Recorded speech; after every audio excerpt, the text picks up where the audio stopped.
Money, money, money, money.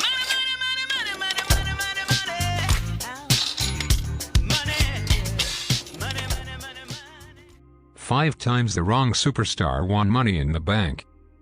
Assalamualaikum warahmatullahi wabarakatuh. My name is Soheb and you're watching Wrestling Fact. To the main event scene. Over the last few years, however, that blueprint has been altered to the point where nobody really knows what's going to happen on a year-by-year basis. Sometimes the winner is predictable, whereas in these instances you're left thinking, wait, what? The contract holder should always be someone who is ready, willing and able to carry the torch forward before eventually cashing in, and that isn't always the case. That isn't to say we don't love watching some of these superstars perform, but at the time of their big win, it just didn't sit right with us. So with that being said, here are 5 times the wrong superstar won Money in the Bank. Number 5. Badly. As he was defeated by Jinder Mahal so quickly and with such ease that it felt like the biggest waste of the briefcase in a long, long time.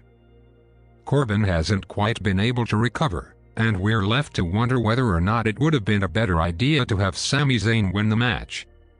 He could have mistimed his cash-in, which would have served as the main catalyst behind his eventual heel turn at Hell in a Cell. They could have really built towards that moment because, at the time, it just didn't sit right with us. Number 4. Daniel Bryan. Way back in 2011, it still felt like Daniel Bryan was treading water in WWE. Sure, he'd been able to pick up some momentum courtesy of his in-ring performances, but it felt like he hadn't really locked down what kind of character he was. So then, when he won the Money in the Bank ladder match, you can imagine how many people were taken by surprise. While he did cash it in and eventually became an incredibly annoying heel, it felt like a waste of a world title run. That role would have been much better suited to someone like Wade Barrett, who was also in the match because he was desperately searching for a way in which to become relevant again. Number 3. Centimeters Punk. When Centimeters Punk won the Money in the Bank ladder match at WrestleMania 25, it felt like the time was right for him to move into the world title picture.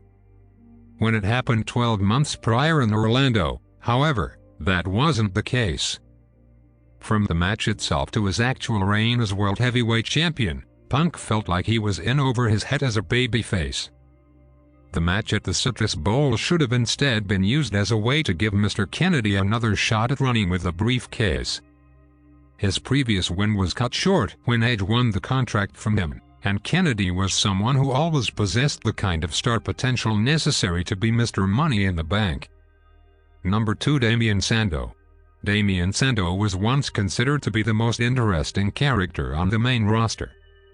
His intellectual gimmick was really starting to get over with the WWE universe, but the main problem was that his Money in the Bank win felt like it was happening way too soon. It's not like he didn't deserve it, but it just didn't feel like something he'd earned yet. The cash-in itself was even more embarrassing, as John Cena kickstarted a chain of events that eventually wound up leading to his exit from WWE. In an alternate universe, we would have enjoyed seeing Cesaro win the briefcase, before immediately getting on the mic and stating that he isn't interested in any sneak attacks, before declaring that he was going to cash in at SummerSlam. Number 1. John Cena. John Cena's Money in the Bank win felt off from the word go. Not only was the ending of the match itself botched, but the eventual cash-in didn't work out all too well either. Cena failed to capture the WWE Championship courtesy of Big Show's interference, and they didn't really focus too heavily on the fact that he was the first man not to win the title upon cashing in. If they were going to go that route, or any other for that matter, then Chris Jericho should have been the man to win the briefcase. Y2J could have used an injection of life in his character, as he felt a little bit stale at the time. Whether he went on to win the title or not is irrelevant, because either way, he could have reinvented himself like only he knows how. This is Wrong Superstar Won Money in the Bank. Thanks for watching.